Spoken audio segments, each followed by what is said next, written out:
Masechet Yoma Daf Pe, on commence Bezrat Hashem Daf Aintat Amud Bet tout en bas.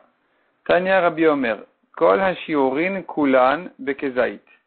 Toutes les quantités d'aliments dans la Torah, à chaque fois qu'on parle de manger, la quantité de la Torah c'est un kazaït. Un kazaït comme une olive. Chutz mitumat ochalin, à l'exception d'un cas, qui est la tumat ochalin, c'est-à-dire des aliments impurs, Sheshina katuv b'mashma'an, où la Torah a changé de langage, Veshinu chachamim beshiuran, et donc les chachamim ont changé de quantité en fonction du langage de la Torah qui a été changé là-bas. Uraya la davar, et la preuve que quand il y a un changement de langage dans le pasouk, on change les quantités en fonction, Yom Kippourim. La preuve c'est de Kippour, où la Torah a changé de langage et les chachamim ont changé de quantité aussi. Maïshina katuv b'mashma'o. Quel est le changement de langage qu'il y a dans la Torah à propos de Kippour? Milot kaoune. La Torah n'a pas dit ne mange pas à Kippour. Elle a dit celui qui ne fait pas souffrir son âme à Kippour est chayav. Donc là-bas c'est une question de souffrance. Maïshinu chachamim beshiure. Et quel est donc le changement des chachamim en ce qui concerne la quantité de Kippour? Kakotevet. Les chachamim ont dit ici ce ne sera pas une quantité d'un kazaït, ce sera plus que ça. Ça sera une quantité d'un kakotevet d'une grosse date. Parce que un homme qui mange un kazaït, il est encore souffrant. Il souffre encore de la faim du jeûne. Pour sortir de cette souffrance-là, il doit manger comme une date, kakotevet. Et donc tant qu'il n'est pas arrivé à cette quantité-là, il est encore patour, parce qu'il est encore en souffrance. Et pourquoi est-ce qu'on a besoin d'une preuve à partir de Kippour? Pourquoi est-ce qu'on a besoin d'une preuve de Kippour pour le cas de Tumat Ochalin? Pour le cas de aliments impurs, la Gemara ensuite va expliquer quelle est la quantité que les Chachamim ont donnée pour un aliment impur. Mais entre-temps, la Gemara explique pourquoi est-ce que j'ai besoin d'une preuve de Kippour? En quoi la dracha de Kippour elle est plus forte que la dracha de Tumat Ochalin, des aliments impurs? Tu m'amènes une preuve en me disant, de même qu'à Kippour il y a eu un changement dans le pasuk, un changement de quantité. Ici aussi, on va dire la même chose. En quoi Kippour est plus fort que Tumat Ochalin? Car du cas de Tumat Ochalin uniquement, si c'était que de là-bas, Avamina j'aurais dit, Ucha Dekraou, c'est l'habitude du pasuk. Là-bas le pasuk dit, Mikol Aochel Asher Yachel, tout aliment qui sera mangé. Donc cette répétition-là de dire Kol Aochel Asher Yachel, c'est une expression habituelle, classique dans les psukim, et donc c'est pas la peine d'en faire une dracha spéciale. J'aurais dit Ucha Dekraou, c'est l'habitude des psukim. C'est pour ça que j'ai besoin d'une preuve de Kippour, que je vois à propos de Kippour qu'il y a eu un changement de quantité en fonction du changement de langage dans le pasuk. De là, je comprends qu'il en est de même en ce qui concerne Tumat Ochalin, que pour les aliments impurs où on connaît une quantité différente là-bas, eh bien, c'est parce que justement le pasuk a changé de langage, d'expression. Et là, la Gemara, elle va rentrer dans les détails justement de Tumat Ochalin. Tumat Ochalin kabetza menalan. D'où sait-on que la Touma des aliments, elle est pour un kabetza? C'est-à-dire un aliment qui est grand comme un œuf, kabetza, il peut rendre impur un autre aliment. Et donc c'est ça. Menalan. Amar Rabbi Ava ou Amar Rabbi Lazar de Amarkra, le pasuk dit, Mikol haochel asher yachel, de tout aliment qui sera mangé. Que veut dire ce pasuk-là? Haochel asher yachel. On apprend de la ochel haba machmat ochel. C'est un aliment qui sort d'un aliment. Donc c'est ce que dit le pasuk, tout aliment qui sera aliment. Kol haochel asher yachel. Tout aliment qui sera mangé, qui sera un aliment. Donc c'est un aliment qui sort d'un autre. Ve'ezeze. Ve'eze de quoi il s'agit? Zebetat arnegolet. C'est l'œuf d'une poule. L'œuf est un aliment. La poule est un aliment. L'œuf de la poule, c'est un ochel asher yachel. C'est un aliment qui sort d'un aliment. Et donc c'est la quantité de Tumat Ochalin. Un fruit ou un pain ou n'importe quoi, un aliment qui a le volume d'un œuf, il a une quantité il a la quantité suffisante pour rendre tamé un autre aliment. Ve'emagdi, qui t'a dit que c'est un œuf? Peut-être que c'est un chevreau. C'est aussi un aliment qui sort d'un aliment. Le chevreau qui sort de la chèvre. Répond la Gemara, mechutzar shrita. C'est pas un aliment le chevreau parce qu'il lui manque encore la shrita. Il n'est pas prêt à être mangé. La chèvre aussi d'ailleurs. Ve'ema ben pkua. Peut-être qu'il s'agit d'un ben pkua, c'est un fœtus qui a été trouvé dans le ventre d'une femelle à qui on a fait la shrita. Et lui, il est un aliment parce qu'on n'a pas besoin de lui faire la shrita. Il est prêt à être mangé tel quel. Répond la Gemara, Taoun Kriya. Il faudrait quand même le déchirer pour enlever son sang. On ne peut pas le manger vraiment tel quel. Il manque une préparation, donc il ne s'appelle pas un aliment. Vehema betat bar yuchni. Si tu parles d'un œuf, qui t'a dit un œuf d'une poule? Peut-être c'est un œuf d'un oiseau très grand. L'œuf lui-même, il est très grand. Répond la Gemara, tafasta merubel tafasta. On a un principe qui dit dans les drachot en général, si tu saisis trop, tu n'as rien saisi, tu as tout perdu. Parce que je vais te dire, qui t'a dit que il s'agit d'un œuf si grand que ça? Peut-être qu'il s'agit de moins grand. Donc, puisque la dracha, elle n'est pas suffisamment forte, on peut la repousser. Donc, tu ne l'as pas saisie. Tu ne peux pas la garder entre tes mains. Ta fasta moi, ta fasta. Mais si tu prends une petite dracha, tu prends une petite quantité, tu dis bon, un œuf, c'est bon, c'est au moins un œuf de poule. Là, je ne peux pas te repousser facilement. Puisque je ne peux pas te repousser facilement, c'est une dracha que tu saisis, que tu peux garder entre tes mains. Demande la Gemara, Vema beata de tiporta des utartuva. Pourquoi alors un œuf d'une poule? Tu peux trouver un œuf d'un oiseau qui est bien plus petit, beaucoup plus petit que ça. Donc ça reste en question, un peu. Rabbi Avaou dit Amar, autre dracha. Rabbi Avaou dit comme ça. Mikol aochel asher yachel, tout aliment qui sera mangé. Ochel shata ochla bevatachat. Il s'agit d'un aliment qui peut être avalé en une fois. Veshiaru chachamim, les chachamim ont calculé, ils ont vérifié que en betablia marzik yoter mi betat arnegolet. Un homme ne peut pas avaler plus qu'un œuf de poule en une fois.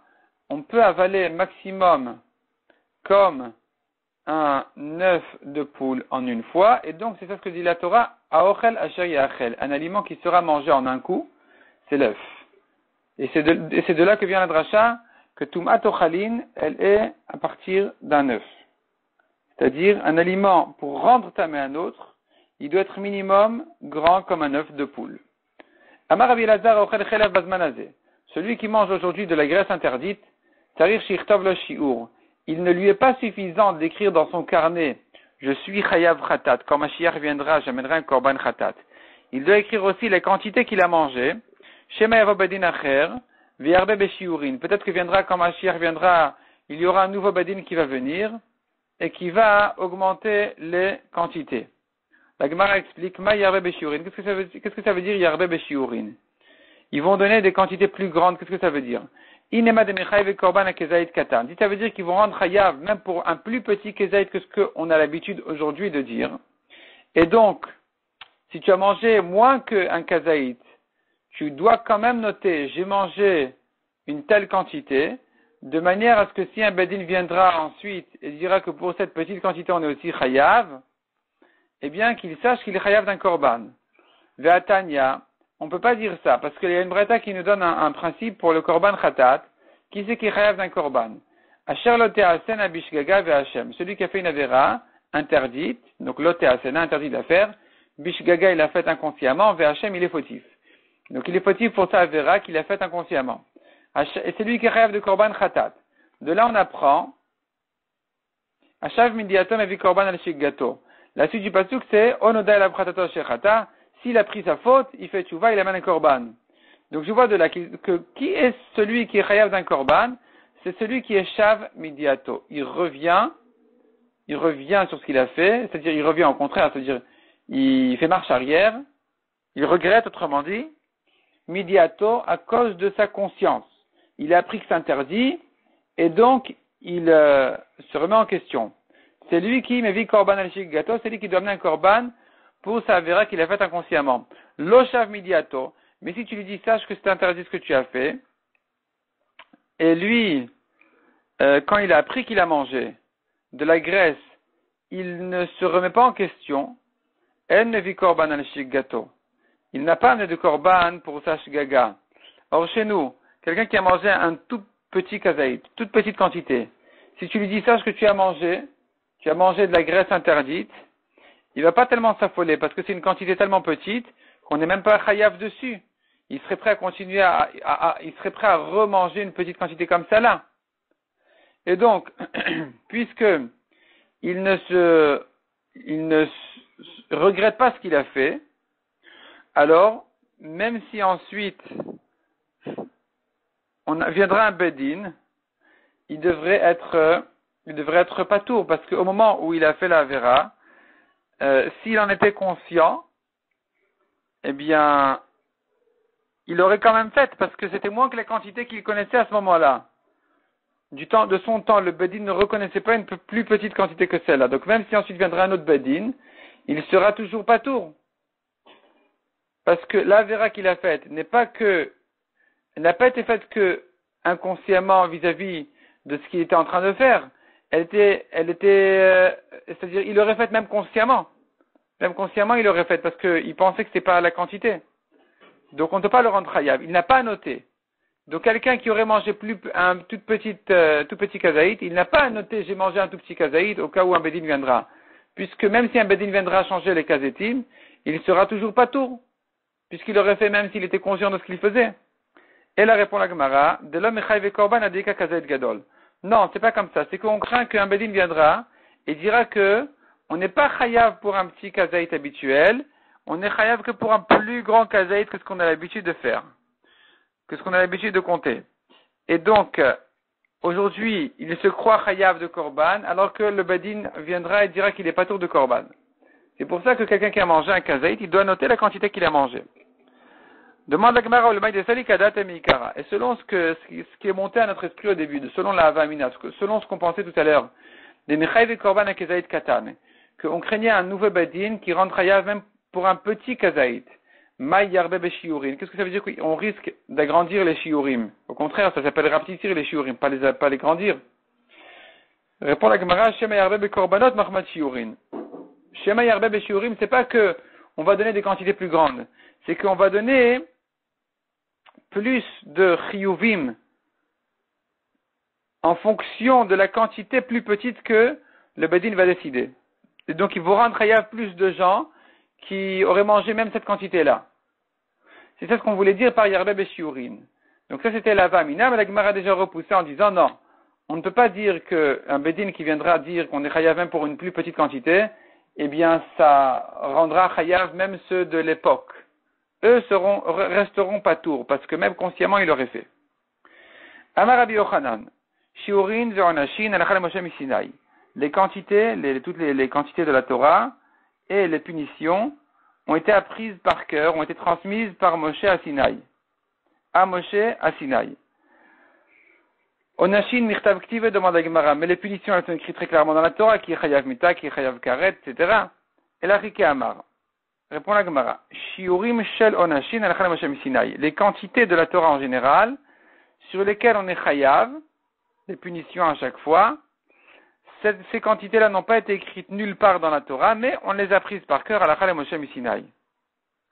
Tanya Namiachi, Shiurin shel onashin alachal Moshe Sinai. On voit clairement dans une braïta aussi, les quantités des punitions de la Torah ont été apprises par une halakha Moshe Sinai. Acherim omrim bedino shel yabet tiknum. Acherim, c'est un Tana, c'est Acherim Omrim, et Bedino, qui c'est qui a institué les quantités de Chiyuv, de la Torah, les quantités de la Torah, c'est le Bedin de Yabet. Le Bedin de Yabet, qui était un grand de sa génération, après Yoshua, ou en même temps, peut-être même, il a institué ces quantités-là. Ve'aktiv demande à Gemara, Ele a mitzvot, She'en Ele a mitzvot. Le pasuk nous dit, voici les mitzvot. Elles sont toutes écrites ici. She'en aviracha lechadesh devar me'ata. Un prophète n'a plus le droit de dire des nouvelles à la chod dorénavant. Et là répond la Gemara, Shchachum v'chazru v'yasdum. On a oublié ces quantités. Elles ont été oubliées. Elles ont été apprises par Halakha Moshe Sinai. Mais quand Moshe Niftar, on a oublié les quantités. Et lui, Yabet, il a réussi à les renouveler, à les réinstaurer. Achetem el lugmav. On a vu dans la Mishnah encore, celui qui boit, de quoi remplir ses joues, il est chayav. Amar Avida Marshmuel, l'homme le lugmav mamash, pas vraiment de quoi remplir ses joues. Et la kol shiglu est salken le tzadechad, mais à partir du moment où il met l'eau qu'il boit dans une joue, dans un côté, V'yirae kim lugmav, et que ça va apparaître comme s'il remplissait sa joue. Autrement dit, c'est pas une quantité de 2 joues pleines, mais c'est une quantité d'une joue pleine. Ve'anantnan melolugmav. La Gemara demande dans notre Mishnah, on a dit melolugmav au pluriel, donc ce sont ces deux joues pleines. Répond la Gemara. Emma kimlolugmav. Kimlolugmav, c'est comme melolugmav, c'est pas vraiment cette quantité, mais un côté est suffisant. Métivé, kama ishtevi chayav. La Gemara objecte d'une braïta qui demande combien il doit boire pour être chayav, combien il boit, il est chayav. Bet Shammai omrim revit. Selon Bet Shammai, un revit, c'est comme un verre de kiddush, ou Bet Hillel omrim melolugmav. Selon Bet Hillel, melolugmav, c'est de quoi remplir sa joue ou ses joues, comme on a vu. Rabbi Yehuda Omer Mishum Rabbi Eliezer, kimlolugmav. Donc ici, Rabbi Yehuda dit au nom de Rabbi Eliezer, kimlolugmav. On a dit que kimlolugmav, ça veut dire une joue. Donc Rabbi Yehuda ben Betera Omer, kedegmia. Rabbi Yehuda ben Betera dit encore une quatrième quantité. Donc on a vu selon Bet Shammai un revit, selon Bet Hillel les deux joues, selon Rabbi Yehuda, au nom de Rabbi Eliezer, c'est une joue. Et Rabbi Yehuda ben Betera lui dit kedegmia, c'est un tout petit peu. Demande la Gemara, donc de là on voit que Bet Hillel dise, mais le lugmav c'est deux joues. Or, Shmuel a dit, pas ces deux joues, une seule joue. Répond la Gemara, Miadi Famimatnitin, est-ce que cette braïta est plus forte que notre Mishnah? De Okimna Kedesh Yirae, dans notre Mishnah aussi on a dit que quand on parle de Kim le lugmav, c'est une joue que ça apparaisse comme si elle était remplie. Achinami Kedesh Yirae, ici aussi dans la braïta on va dire que Melolugmav de Bet Hillel, c'est une seule joue. Yachi Ainu Rabbi Eliezer, c'est comme ça, alors c'est déjà Rabbi Eliezer qui a la discussion entre eux. Lui, Rabbi Eliezer a dit Kimlolugmav. Bet Hillel on dit Melolugmav. Si tu me dis que Melolugmav c'est Kimlolugmav, il n'y a plus de différence entre eux. Répond la Gemara, Ikabena ou Melolugmav Dachouk. La différence entre eux, elle est Melolugmav Dachouk, c'est-à-dire que selon Bet Hillel, il faut que la quantité soit largement suffisante pour remplir une joue, alors que selon Rabbi Eliezer, même si on a juste de quoi la remplir, c'est déjà une quantité sur laquelle il est chayav. Ça c'est la différence entre melolugmav et kimlolugmav, ça veut dire comme de quoi remplir, même si c'est trop juste, même si c'est très juste, il est déjà chayav. Donc finalement on se retrouve avec 4 Tanaïm ici, selon Bet Shammai un revit, selon Bet Hillel une joue pleine largement, selon Rabbi Eliezer une joue pleine mais juste, selon Rabbi Yehuda ben Betera kedegmia, c'est un petit peu de quoi goûter. Matkifla Raboshaya imken, si c'est comme ça, avale mikule Bet Shammai mechumra Bet Hillel. Si tu me dis que selon Bet Hillel c'est une seule joue, alors c'est moins qu'un revi'it. Il se trouve que Bet Hillel rentre chayav même pour moins qu'un revi'it, il se trouve qu'ils sont ici à la chumra. Bet Shammai qui disent un revi'it, c'est une kula. Bet Hillel qui disent même pour moins d'un revit, on est chayav, c'est une chumra. C'est étonnant parce qu'en général, Bet Hillel ils sont pour la kula et Bet Shammai pour la chumra. Amar répond à la Gemara, on tourne la page, qui itchil, la question qui a été posée à Bet Midrash, elle se posait sur un géant. Be'og melech habashan itchil. Elle a été posée sur un géant, comme par exemple Og melech habashan, Dehavule Bet Shammai le chumra, où il se trouve que Bet Shammai prenne la chumra en disant que pour un revit, il est déjà chayav, alors que selon Bet Hillel, de quoi remplir sa joue, c'est là le chiyuv. Moins que ça, il est patour. La joue d'Og melech habashan, elle se remplit avec beaucoup de reviyot. Et selon Bet Shammai, pour un revit, il est déjà chayav, même si c'est pas suffisant pour remplir sa joue. Selon Bet Hillel, chaque homme, selon sa taille, de quoi remplir sa joue, il est chayav. Moins que ça, il est patour. Et donc, il se trouve que Bet Hillel, c'est une kula pour un géant. Et or, ce sujet-là qui a été traité au Beth Midrash a été traité à propos d'un géant. C'est pour ça que les Mishnayot considèrent ici Bet Hillel pour la kula. Donc, malgré que nous avons des Mishnayot qui citent les exceptions, Bet Hillel disent la chumra, elles n'ont pas cité ce cas-là, parce que dans le Beth Midrash, ce cas-là était pris dans un cas, était traité dans un cas où Bet Hillel prenait plutôt la kula.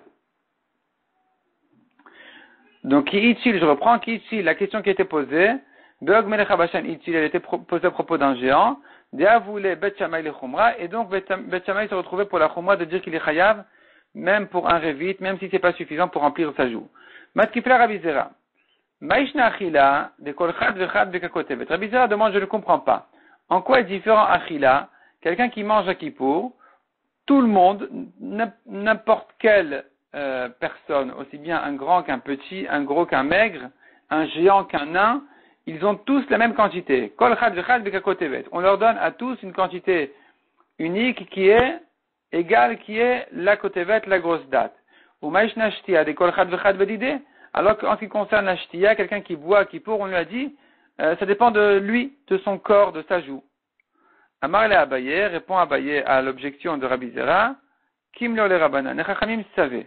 Ça c'est la réponse. Kim lo le Rabbanan, bekakotevet de beachimiat vadate, que pour une kotevet, un homme se calme, c'est-à-dire sa souffrance s'annule, batir meach lomiatva. Moins qu'une kotevet, il ne se calme pas de sa souffrance de faim.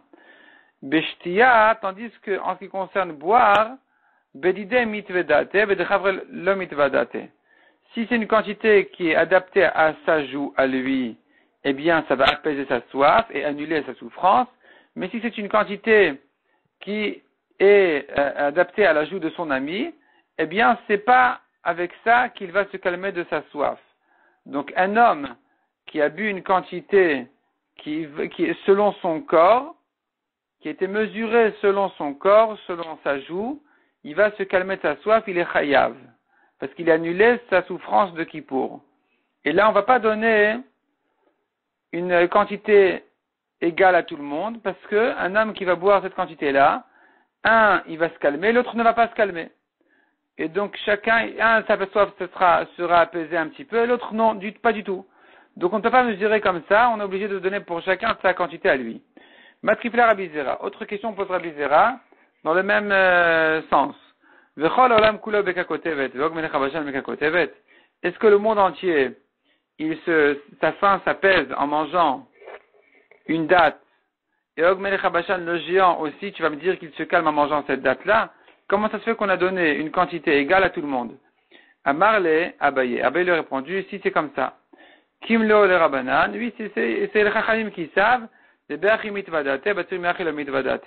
que pour une kotevet, un homme calme sa faim, se calme un petit peu, et moins que ça, non. Miou, cependant, il est vrai qu'il en ressort que Kule Alma Tuva, pour tout le monde c'est beaucoup, c'est une grande quantité, Vog Melech HaBashan Purta. Et pour le géant, c'est une petite quantité. Mais de toute façon, les Chachamim ont vu que pour cette quantité-là, à tout le monde, elle annule la souffrance du jeûne, de la faim. Donc, c'est une quantité qui est égale à tout le monde. Matkifla Rabbi Zera, troisième question. Basar shamen bekakotevet. De la viande grasse, tu me dis pour un kotevet, comme une date, ça y est. Il a perdu sa souffrance de Kippour. Velulveg fanim bekakotevet. Et l'ulveg fanim, c'est une partie de la vigne, des branches ou des feuilles de la vigne. Et tu me dis qu'il mange un petit truc comme ça. Et si la quantité elle est kotevet, comme une date, ça y est, il s'est calmé alors que c'est pas nourrissant du tout. Qu'est-ce qu'il y a de nourrissant dedans? En quoi est-ce que sa faim s'est apaisée? Répond la Gemara. Amar le Abaye, Kimlo le Rabbanan, de Beachim Mitvadate. Les Chachamim savent que c'est pour cette quantité-là qu'un homme, il se calme de sa faim. Batir Meachil Mitvadate, moins que ça, non. Miu Basar Shemen Tuva. Cependant, il en ressort effectivement que quand il s'agit de la viande grasse, alors cette quantité-là, elle est considérée comme une quantité importante, et que l'ulveg fanim purta, pour les l'ulveg fanim, qui sont cette partie-là de la vigne, c'est mangeable, mais a priori c'est pas très nourrissant, et là-bas aussi c'est vrai que relativement à ce que c'est considéré comme une petite quantité, et malgré tout ça apaise un petit peu sa faim, et donc il est chayav pour cette quantité-là de kakotevet de toute façon. Mat Kifla Rava, encore une question. Kezait bichda achilat pras, le kotevet bichda achilat pras. Rava ici ne se rapporte plus maintenant sur la quantité. Il se rapporte sur le laps de temps qu'on lui a donné. On a dit quelqu'un qui mange à Kippour, un kazaït, un kotevet à Kippour, il est chayav. Un homme qui mange de la nourriture interdite, un kazaït, il est chayav. Maintenant, en combien de temps il doit manger? Bichda achilat pras. C'est le temps de quoi manger un demi-pain. Rachid dit c'est comme 2 kabetim, comme 2 œufs. Parce qu'un pain, selon le calcul de Rachid, c'est 4 kabetim. Donc, Kedachilat Pras, on sait, ça doit donner 3-4 minutes. Il y en a qui disent moins, il y en a qui disent plus, mais en général, on retient plutôt les 3-4 minutes. Donc c'est Kedar Hilat Pras. Kedar Hilat Pras, tu me dis que quelqu'un qui mange un kazaït, ça s'appelle qu'il a mangé, il est chayav. S'il s'agit d'autres interdictions de la Torah. À propos de Kippour, tu me dis qu'à Kotevet, une date, c'est plus grand qu'un kazaït, c'est beaucoup plus grand qu'un kazaït. Et pourtant, on lui donne le même temps à manger. On devrait lui donner plus de temps. Pour la Kotevet aussi, tu lui donnes que Kedar Hilat Pras. Amar le Abaye répond la Gemara, la même réponse toujours. Kim lo le Rabanan, les Chachamim savaient, des Bachim mitvadate. Que c'est que en mangeant dans ce temps-là, ce laps de temps qu'il va se calmer de sa faim, mais s'il mange en plus de temps que ça, il ne va pas se calmer, sa faim ne va pas s'apaiser du tout. Et donc, en ce qui concerne Kippour aussi, les Chachamim ont fixé le même temps que n'importe quel kazaït. C'est-à-dire, un homme qui mange un kazaït qui est une petite quantité de Issour, il est chayav s'il a mangé Bichdar Hilat Pras, disons en 4 minutes. Un homme qui mange à Kippour, il doit manger une plus grande quantité qu'un kazaït pour être chayav, il doit manger un kakotevet pour être chayav, comme une date, mais toujours dans les mêmes 4 minutes. S'il a mangé en 4 minutes cette date-là, il sera chayav. S'il a mangé en plus que ça, il n'est pas tout parce que sa faim ne s'est pas apaisée. La Gemara continue à demander, Chati pras bichdar hilat pras, c'est-à-dire en ce qui concerne Tumat Gvia, c'est-à-dire quelqu'un qui mange un aliment tamé, impur, il devient lui-même, son corps devient tamé à partir du moment où il a mangé un chati pras, un demi-pras. Et il faudrait qu'il le mange bichdar hilat pras. Donc c'est étonnant parce que c'est vraiment une grande quantité cette fois-ci, et malgré tout, on garde le même temps. On dit en 4 minutes il doit manger cette quantité-là de chati pras pour être tamé. On ne lui donne pas plus de temps que ça. Donc c'est pas proportionnel au kazaït. Tu me dis un kazaït bichdar hilat pras, un kakotevet bichdar hilat pras, un chati pras bichdar hilat pras. Tu me changes à chaque fois les quantités des aliments en fonction du contexte et du sujet, mais le temps n'a pas bougé. On donne toujours le même temps, 4 minutes. 4 minutes pour un kazaït, 4 minutes pour un kakotevet, 4 minutes pour un chatzipras. On comprend pas? Amar le Rav Papa, répond la Gemara. Hanach le tumat gvia. Laisse ce sujet-là de tumat gvia, un homme qui mange un aliment impur, qu'il devienne lui-même impur, des laves de Horaïtaï. C'est pas une tuma minatora. Donc les Chachamim n'ont pas voulu trop donner de... Non, pardon, c'est pas de Horaïta, les Chachamim, c'est bien, ils ont dit la Kula. Ils ont pris la Kula en disant, en limitant le temps de la consommation de ce Khatipras, en disant s'il a mangé cette grande quantité de Khatipras en un temps très court de 4 minutes, c'est là où il devient tamé. Mais si ça lui a pris plus de temps que ça, alors il est tahor. Puisque ce n'est qu'une touma de Rabbanan, les Chachamim ont donné une Kula spéciale en limitant beaucoup le temps de la manger. Demande à Gemara au Miyama Rafapa. Est-ce que Rafapa pense vraiment que c'est une Touma Midé Rabbanan qui n'est pas Minatora, active? Or, on l'apprend du Pasuk. Le Pasuk dit, Velo ditamu behem venit metem bam. La Torah parlant d'aliments interdits, elle dit, Velo ditamu behem, ne les mangez pas, et vous ne serez pas impurs en les mangeant. Venit metem bam, et vous serez impurs en les mangeant. Donc, de ce Pasuk-là, on apprend que celui qui mange un aliment impur devient lui-même impur. Donc, tu vois qu'on apprend des Psukim. Rafapa dit, de là on voit des psukim ici de la Torah, on apprend la touma du corps qui a mangé. Répond la Gemara, non, on l'apprend du pasuk, mais c'est pas minatora. Miderabanan ou kras marta be'alma. Le deoraita ici, c'est pas que c'est un statut de deoraita. Ça veut dire on l'apprend de la Torah, des psukim. Mais cette dracha là des psukim n'a pas une force de Deoraita, ce n'est qu'une asmarta, ce n'est qu'un appui du Pasuk, mais en réalité cette halakha n'est que midérabanan. Rashi explique qu'en réalité ce Pasuk-là se rapporte sur des aliments interdits, et la Torah dit dessus que celui qui les mange, il devient impur, de là on apprend celui qui sera impur un petit peu sur terre, on le rend beaucoup impur du ciel.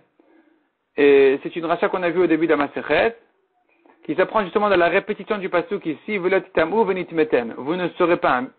vous rendez pas impur, vous serez impur. Parce que celui qui veut se rendre impur et qui le fait, eh bien, on double, on augmente sa touma du ciel.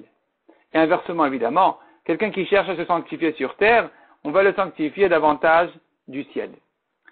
Kola ochalin, on a vu dans la Mishnah, tous les aliments s'associent à une quantité de kakotevet.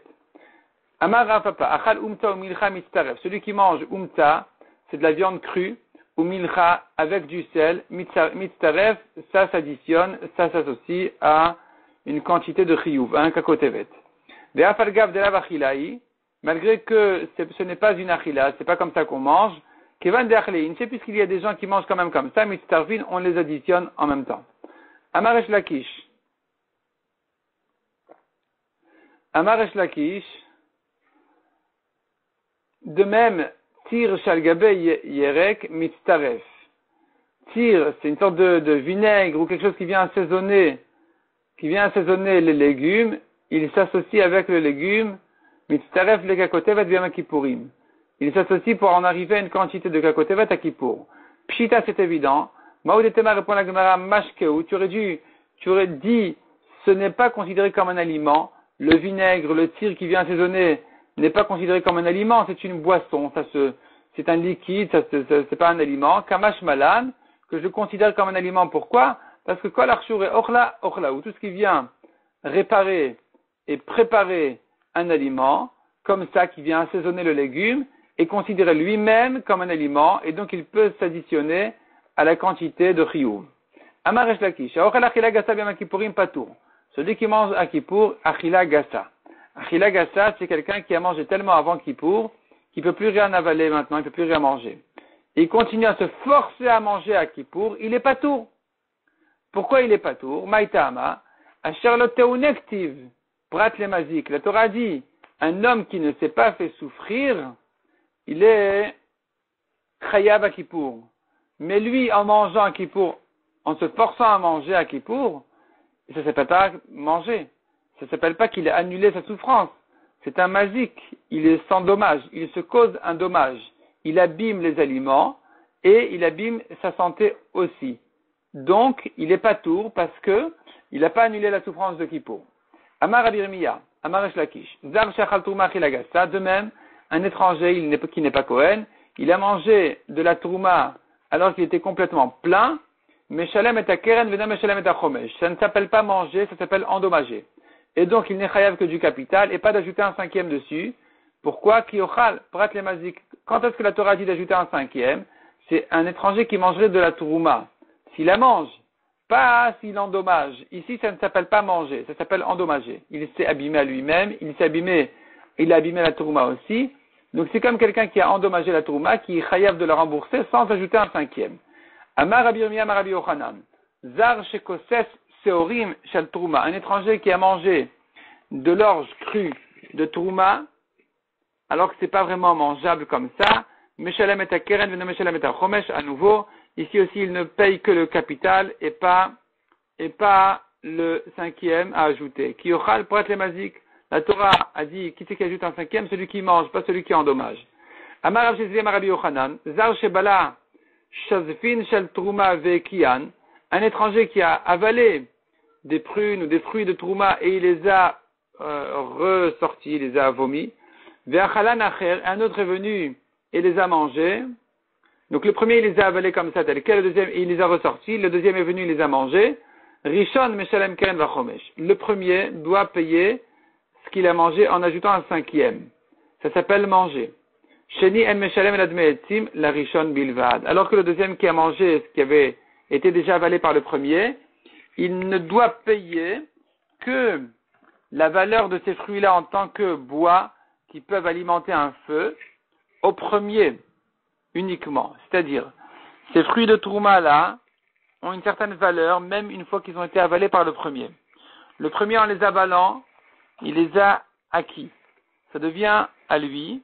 Lui, le premier est chayav de rembourser ce ce qu'il a mangé en ajoutant un cinquième, mais maintenant il devient propriétaire de ces fruits-là. Qu'est-ce qu'il peut en faire? Il pourrait les jeter dans son feu, pour alimenter son feu. Et maintenant, ça vaut quelque chose.